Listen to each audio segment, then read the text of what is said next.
السلام علیکم. د نرګس په نوم د یوې جینۍ او یو هلک ترمنځ د مینې ډیره ښایسته او زبردسته کیسه په دې ویډیو کې وګورئ. د ویډیو لیدلو مخکې یوه غوښتنه درڅخه کوم چې که زموږ چینل مو نوي سبسکرایب نو همدا اوس یې درسره سبسکرایب کړئ. راځو ویډیو ته.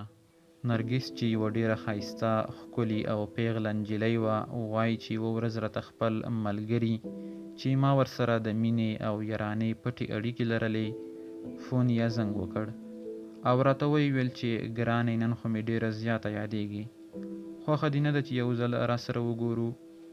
نرګس وایي چې ما ورته وویل چې ولې نه، په دواړو سترګو، خو چې موقع پیدا شي او داسې وخت او ځای پیدا شي چې هلته بل څوک نه وي.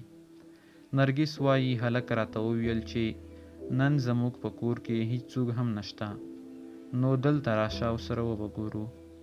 نرګس وایي چې ما ورته وویل چې ښه سیده در به شم، خو مور اجازه نه راکوي، هغې ته به څه بهانه یا څه پلمه وکړم.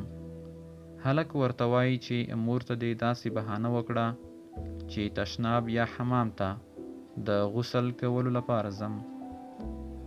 جینۍ همداسې کوي، خپلې مور ته بهانه کوي او په دې بهانه باندې د هلک کور ته ورځي.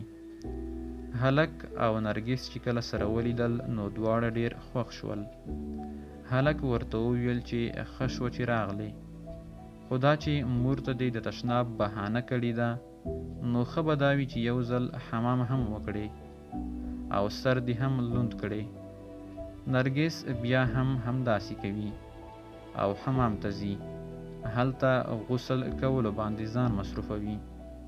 خو په دې وخت کې هلک دا ځل خپل نور ملګري لوفر او لوچک ملګري د زنګ په واسطه راغواړي همدې کور ته، هغوی هم ورته راځي.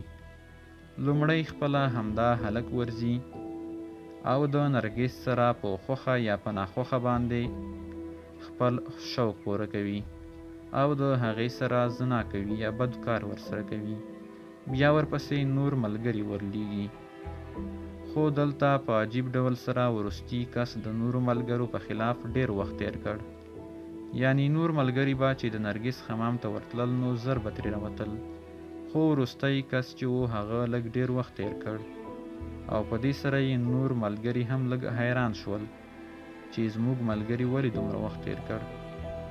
نور ملګري پسې ورځي او ګوري چې څه کوي دوی چې کله ورغلل نو دواړو په ځان پسې د ننه خوا دروازه بنده کړې وه.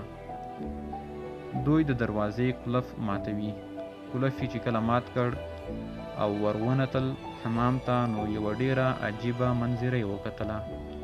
هغه داسې وه چې دواړه په وینو کې لت پت پراته وو، دواړو خپل رګونه پرې کړي وو او د وینې بهیدلو له امله مړه شوي وو.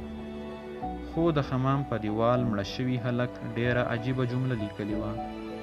هغه داسې لیکلي وو، په خپلو وینو سره یې لیکلي وو: ای نامردو، دا خو زما خور وه، دا کارونه پرېږدئ، ستاسو ملګري هم د چا خویندې دي او یا هم کیدی شي چې هیڅ ورور ونه لري. د ورور لرل مهم نه دي، مهمه دا ده چې ښایي نجلۍ به نادانه او ناپوهه وي، هغه به هم په ژوند کې ډېرې هیلې لرلې، تاسو هغوی ته بده پایله مه ور په برخه کوئ. نو دوستانو، هیله ده چې دا د عبرت ډکه ښایسته کیسه مو اورېدلې او خوښه شوې وي او له دې څخه مو څه زده کړي وي. دوستانو، په اخر کې بیا هم یوه غوښتنه درڅخه کوم چې که تر اوسه مو زموږ چینل نوي سبسکرایب کړی نو د مهربانۍ له مخې زموږ یوټیوب چینل د داسې ښایسته لنډو کیسو او مهمو معلوماتو لپاره سبسکرایب کړئ.